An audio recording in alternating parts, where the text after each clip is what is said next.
Premier ministre, excusez-moi, et ministre de la Culture et des Communications de la République de Haïti. Je vous invite, monsieur, à prendre la parole devant l'Assemblée. Monsieur le Président de l'Assemblée générale, Monsieur le Secrétaire général, Excellences, Mesdames, Messieurs les chefs d'État et de gouvernement, Mesdames, Messieurs les chefs de délégation, distingués délégués, chers compatriotes, qu'il me soit tout d'abord permis d'adresser mes félicitations aux frères de la Caraïbe, Son Excellence M. Denis Francis, pour son élection à la présidence de la 78e session ordinaire de l'Assemblée générale des Nations unies. Je saisis l'occasion pour redire au secrétaire général Antonio Gutiérrez toute la gratitude du peuple haïtien qui a apprécié à sa juste valeur sa récente visite au pays et son soutien indéfectible à la démarche d'Haïti auprès du Conseil de sécurité pour l'obtention d'un soutien robuste à la police nationale d'Haïti. Monsieur le Président,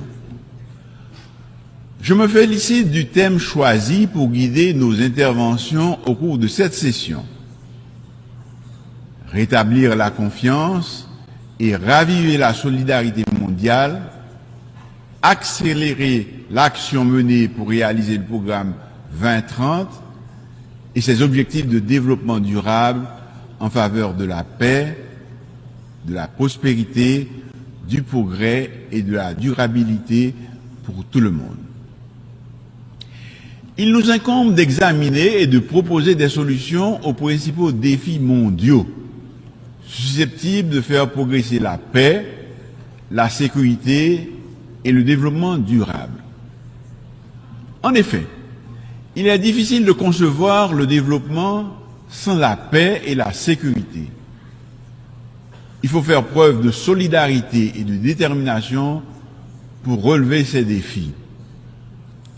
Le monde, à la veille de l'échéance de 2030, va mal. L'éclatement de nombreux conflits aux conséquences désastreuses pour les populations civiles, la multiplication des crises sécuritaires, sanitaires, alimentaires, sont là pour nous rappeler que nous nous éloignons des grands idéaux de la Charte des Nations unies. J'en veux pour preuve l'insécurité alimentaire engendrée par les conflits et les violences. Le rapport mondial 2023 sur les crises alimentaires indique que 258 millions de personnes étaient en situation d'insécurité alimentaire aiguë et avaient besoin d'une aide alimentaire d'urgence en 2022. C'est pourquoi mon pays avait pris part au débat public de haut niveau sur la famine et l'insécurité alimentaire mondiale provoquée par les conflits, qui a été organisé au mois d'août dernier par le Conseil de sécurité pour tirer la sonnette d'alarme. L'économie mondiale, depuis la crise du Covid-19, se trouve dans une situation de stagnation. L'inflation frappe de nombreuses économies et les perspectives de croissance ne sont pas encourageantes. Monsieur le Président, cette situation n'est pas sans conséquence sur les pays les moins avancés, notamment Haïti, qui doit constamment faire face à la volatilité des prix et à une terrible crise aggravée par la détérioration de la situation sécuritaire du pays. Il convient également de mentionner dans ce décor inquiétant les changements climatiques qui représentent pour les petits États insulaires comme Haïti un danger permanent, les mettant à rude épreuve. Au passage de chaque ouragan, les économies de la région Caraïbe subissent des pertes énormes qui remettent en question des avancées significatives enregistrées sur le plan socio-économique et politique par la destruction des infrastructures économiques, éducatives, sanitaires et énergétiques.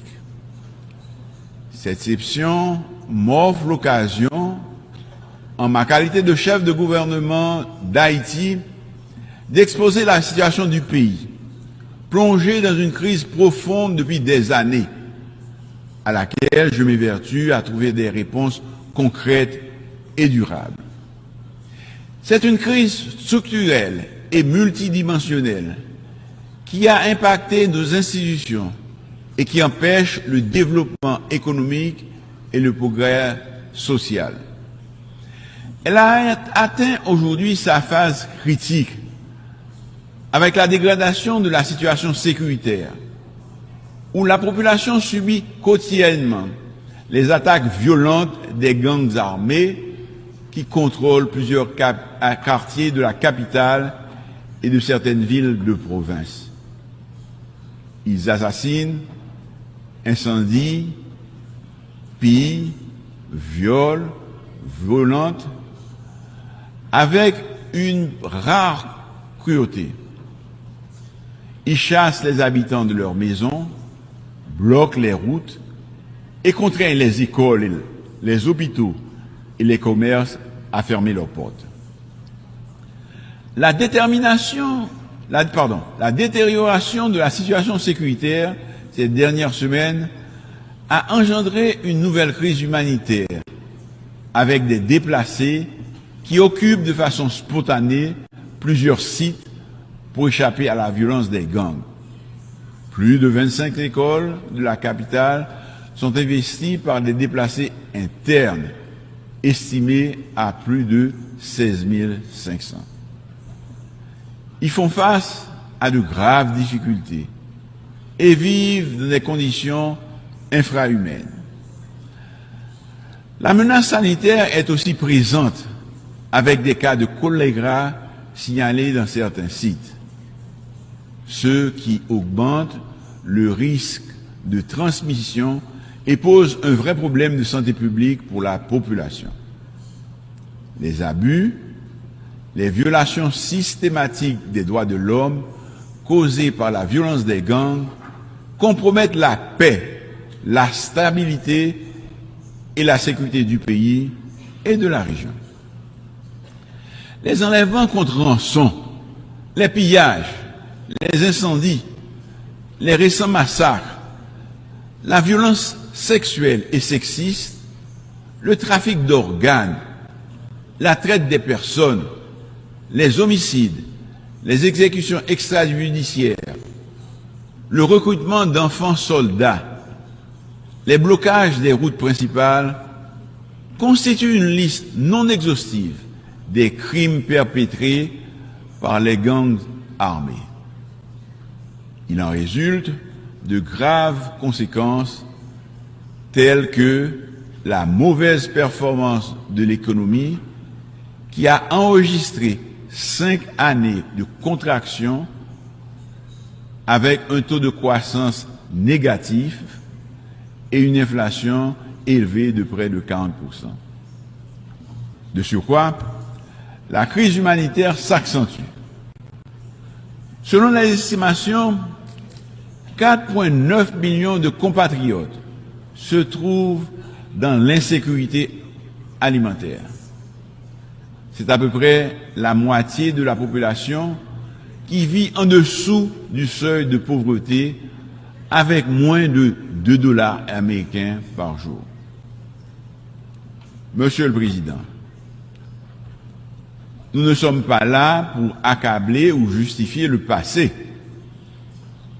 Nous sommes ici pour demander aux pays amis, à tous ceux qui, de loin ou de près, regardent notre pays et comprennent qu'il y a quelque chose d'urgent à faire au profit du peuple haïtien, de nous aider à créer un meilleur avenir pour les enfants d'Haïti en rétablissant la sécurité et la stabilité. La République d'Haïti a connu plusieurs chocs successifs